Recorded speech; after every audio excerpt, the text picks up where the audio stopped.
અમદાવાદના વિશાલા સર્કલથી નારોલ તરફ જવાના મુખ્ય માર્ગ પર આવેલા મેટ્રોની નજીકની ઝૂંપડપટ્ટીમાં આજે બપોરના સમયે અચાનક ભીષણ આગ ફાટી નીકળી। આગ એટલી ઝડપથી ફેલાઈ કે જોતજોતામાં અનેક ઝૂંપડાઓ તેની ઝપેટમાં આવી ગયા।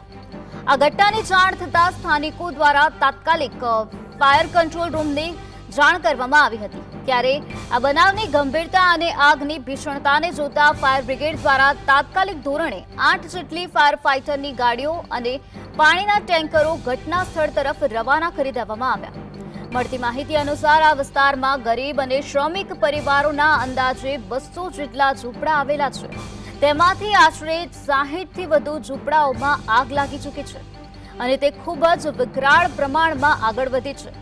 સુકાવાસ, પ્લાસ્ટિક અને ઘરવખરીના સામાનના કારણે આગે રૌદ્ર સ્વરૂપ ધારણ કર્યું, જેના લીધે અંદર રાખેલો ગરીબોનો તમામ સામાન બળીને ખાખ થઈ ગયો હોવાની આશંકા છે।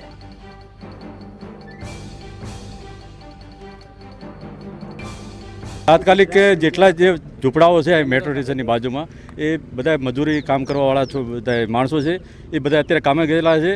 અહીં કોઈ હાજરમાં છે નહીં, પણ એમને જે આજુબાજુમાં રહેતા હોય એમને બધે મદદ કરી અને તમામ પ્રકારના જે સામાન એમનો હતો જેટલો હાથમાં આવ્યો એટલો લઈ લીધો છે અને સંપૂર્ણ